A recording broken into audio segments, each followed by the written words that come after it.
அத்தியாயம் 57. ராஜகுல தர்மம். மகேந்திர பல்லவர் தன்னை சுத்தி நிக்கக்கூடிய அமைச்சர்கள் கிட்டையும் மந்திரிகள் கிட்டையும் சொல்றாரு, நானும் மாமல்லனும் கொஞ்ச நேரம் தனியா பேசணும்னு. இத கேட்ட உடனே அவங்க எல்லாருமே என்ன பண்றாங்க, அந்த அறையை விட்டு வெளியே போய் நின்னுக்கிறாங்க. பரஞ்சோதி மட்டும் இவங்க கூப்பிட்டா வரக்கூடிய தூரத்துல போய் நின்னுக்கிறாரு. மகேந்திர பல்லவர் அங்க நின்னுகிட்டு இருக்கிற தாதியை பார்த்து மகாராணியை அழைச்சிட்டு வர சொல்றாரு. அந்த தாதி போய் மகாராணியை அழைச்சிட்டு வராப்ல. அதுக்கப்புறம் மகேந்திர பல்லவர் மாமல்லரை பார்த்து சொல்றாரு, மாமல்லா, நான் கண்ணை மூடுறதுக்குள்ள நீ எனக்கு 2 காரியங்களை நிறைவேற்றி தரணும். அதுல 1 நிறைவேறிடுச்சு.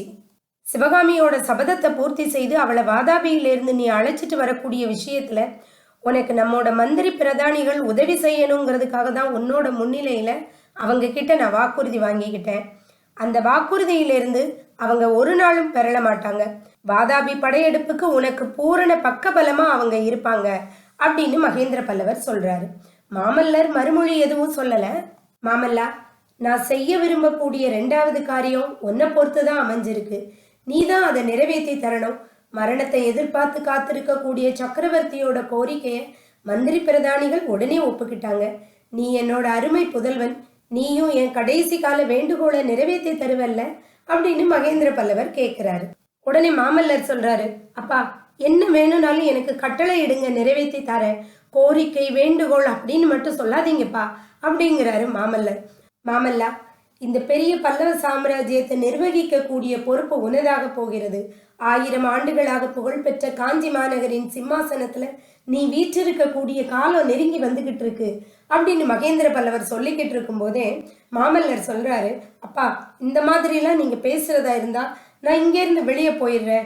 எனக்கு சிம்மாசனமும் வேண்டாம், ராஜ்யமும் வேண்டாம். நீங்க தான் எனக்கு வேணும்.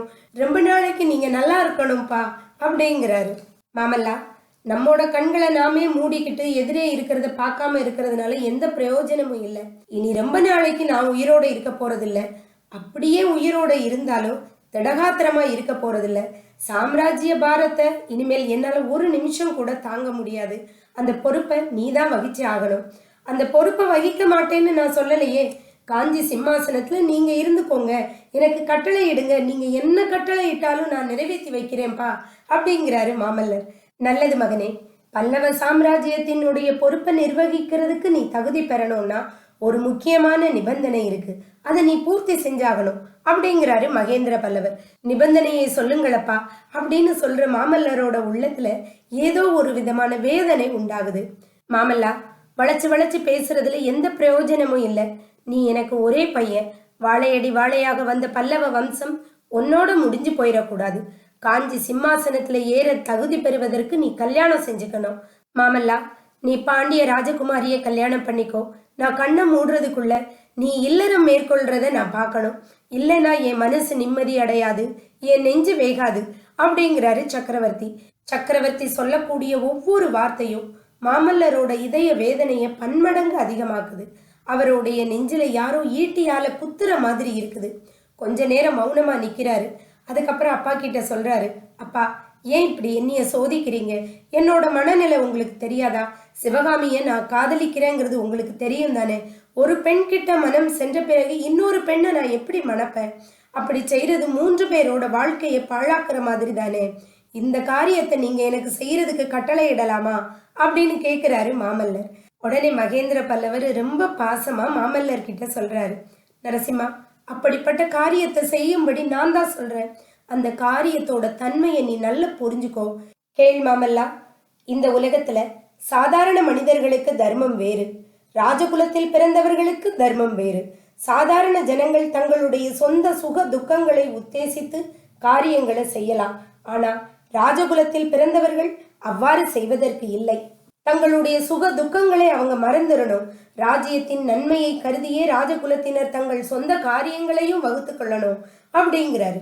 மாமல்லா, யோசிச்சு பாரு. சிவகாமியை நீ மணந்து கொள்வது இனிமேல் சாத்தியமா?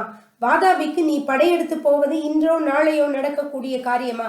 வருஷ கணக்கில் ஆயத்தம் செய்ய வேண்டியது இருக்கும். அப்புறம் யுத்தம் எத்தனை காலம் நடக்கும்னு யார் சொல்ல முடியும்? அத்தனை நாளும் நீ கல்யாணம் செய்து கொள்ளாமல் இருப்பாயா? அதற்கு பல்லவ நாட்டு பிரஜைகள் சம்மதிப்பாங்களா? இதை கேட்கிற மாமல்லர் ஒரு பெருமூச்சு விடுறாரு. சிவகாமி மேல அவருக்கு சொல்ல முடியாத கோபம் வருது. இந்த பாதகி நான் சொன்ன உடனே என் கூட புறப்பட்டு வந்திருந்தான்னா இந்த பிரச்சனை எனக்கு இல்லையே, இந்த மாதிரி ஒரு தர்ம சங்கடமான நிலைமை எனக்கு வந்திருக்குமா அப்படின்னு நினைக்கிறாரு. மாமல்லர் என்ன நினைக்காருங்கிறத புரிஞ்சுக்கிட்ட சக்கரவர்த்தி மாமல்லர் கிட்ட சொல்றாரு, மாமல்லா, ராஜகுலத்தினர் தங்களுடைய சுக துக்கங்களை பார்க்காம ராஜ்யத்துக்காகத்தான் எல்லா காரியங்களும் செய்யணும்னு நான் உனக்கு சொன்னேன்ல, அதை நானே என்னோட வாழ்க்கையில அனுசரிச்சுட்டு வரேன். இப்ப கூட ராஜ்யத்தின் நன்மைக்காக ஒரு பயங்கரமான காரியத்தை செய்யறதுக்கு நான் தயாரா இருந்தேன். அந்த பயங்கரமான காரியம் என்ன தெரியுமா மாமல்லா அப்படின்னு கேட்டுட்டு மகேந்திர பல்லவர் கொஞ்ச நேரம் பேசாம இருக்கிறாரு. மாமல்லருக்கு ஒண்ணுமே புரியல. அம்மாவையும் அப்பாவையும் மாறி மாறி பாக்குறாரு. ஆமா மாமல்லா, இந்த வயசுல நான் ஒரு கல்யாணம் பண்ணிக்கிறதுக்கு முடிவு பண்ணி இருந்தேன். நீ வாதாபியிலிருந்து சிவகாமியை அழைச்சிட்டு வந்திருந்தேன்னா அவளை நானே கல்யாணம் பண்றதுங்கிற முடிவோட தான் நான் இருந்தேன் அப்படின்னு சக்கரவர்த்தி சொன்ன உடனே மாமல்லர் அப்பா அப்படின்னு அலறுறாரு. மாமல்லா, என்ன மன்னிச்சிரு. இந்த ராஜ்யத்தினுடைய நன்மைக்காகத்தான் இந்த காரியத்தை செய்யறதுக்கு நான் துணிஞ்சிருந்தேன். சிவகாமியை நீ கல்யாணம் பண்ணிக்கிறத தடுக்கணுங்கிற காரணத்தினாலதான் நான் அதை யோசிச்சேன். உன் அம்மா கிட்டையும் சொல்லி அனுமதியும் வாங்கிட்டேன். ஆனா அந்த புண்ணியவதி வாதாபியிலிருந்து வர மறுத்து என்னை அந்த பயங்கர பாவச் செயல்ல இருந்து காப்பாத்திட்டா அப்படிங்கிறாரு சக்கரவர்த்தி.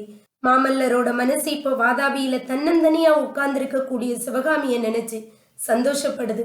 நல்ல வேளை அவ என் கூட கிளம்பி வர மறுத்தது எவ்வளவு நல்லதா போச்சு அப்படின்னு நினைக்கிறாரு மாமல்லர். மாமல்லா, இப்ப யோசிச்சு பாரு.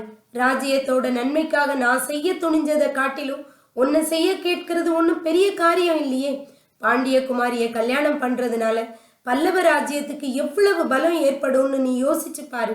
மாமல்லா, வரக்கூடிய காலத்துல வாதாபிக்கு நீ படையெடுத்து போய் வாதாபிய அடியோடு அழிச்சிட்டு வர்றதுங்கிறது அவ்வளவு எளிதான காரியமா? அதற்கு எவ்வளவு பலம் வேண்டும்? தென்னாட்டில் இருக்கக்கூடிய எல்லா மன்னர்களும் ஒன்னா சேர்ந்தா கூட அது சாத்தியப்படுமா? ஒரு சத்ருவை பக்கத்துல வச்சுக்கிட்டு நீ வடக்க படையெடுத்து போக முடியுமா? நரசிம்மா, எந்த வழியில நீ யோசிச்சு பார்த்தாலும் பாண்டிய குமாரிய நீ கல்யாணம் பண்றது ரொம்ப அவசியம். இந்த மாதிரி இடைவிடாம பேசினதுனால மகேந்திர பல்லவர் பெருமூச்சு வாங்க ஆரம்பிக்கிறாரு. அவரோட கஷ்டத்தை பார்க்கக்கூடிய புவன மகாதேவி, பிரபு, நீங்க ஏன் இவ்வளவு நேரம் தொடர்ச்சியா பேசுறீங்க? வைத்தியர் உங்களை ரொம்ப நேரம் பேசக்கூடாதுன்னு சொல்லியிருக்கிறாருல்ல அப்படின்னு சொல்லிட்டு மாமல்லரை பார்த்து அந்த அம்மா சொல்றாங்க, மாமல்லா, உன்னோட அப்பாவை அப்படின்னு சொல்ற புவன மகாதேவிய அதுக்கு மேல பேசுறதுக்கு இடம் கொடுக்காம, அப்பா நீங்க அதிகமா பேச வேண்டாம், பாண்டிய குமாரியை நான் கல்யாணம் பண்ணிக்கிறேன் அப்படின்னு பல்ல கடிச்சிட்டு சொல்றாரு மாமல்லர். மகேந்திர சக்கரவர்த்தியோட முகம் மலருது. புவன மகாதேவியோட கண்ணு நிறைய கண்ணீர். அந்த கண்ணீரை மறைக்கிறதுக்காக அந்த அம்மா வேற பக்கம் திரும்பிக்கிறாங்க. மகேந்திர பல்லவர் சமீட்சை காட்டின உடனே தளபதி பரஞ்சோதியும் மந்திரிகளும் அமைச்சர்களும் அவரோட பக்கத்துல வந்து நிக்கிறாங்க. சக்கரவர்த்தி அவங்க எல்லாரையும் பார்த்து சொல்றாரு, உங்களுக்கெல்லாம் ஒரு சந்தோஷமான விஷயத்தை நான் சொல்ல போறேன். குமார சக்கரவர்த்திக்கும் பாண்டிய குமாரிக்கும் கல்யாணம் நிச்சயமாயிருக்கு. அதே பந்தல்ல அதே முகூர்த்தத்துல சேனாதிபதி பரஞ்சோதிக்கும் கல்யாணம் நடக்கும் அப்படின்னு மகேந்திர பல்லவர் சொன்னதுதான் அதை கேட்கிற அத்தனை பேரும் ரொம்ப சந்தோஷமா மாமல்லர் வாழ்க, சேனாதிபதி பரஞ்சோதி வாழ்க அப்படின்னு வாழ்த்துறாங்க. அப்ப மாமல்லரோட கல்யாணம் பாண்டிய குமாரி கூட தானா? சிவகாமியோட நிலைமை என்ன ஆகும்?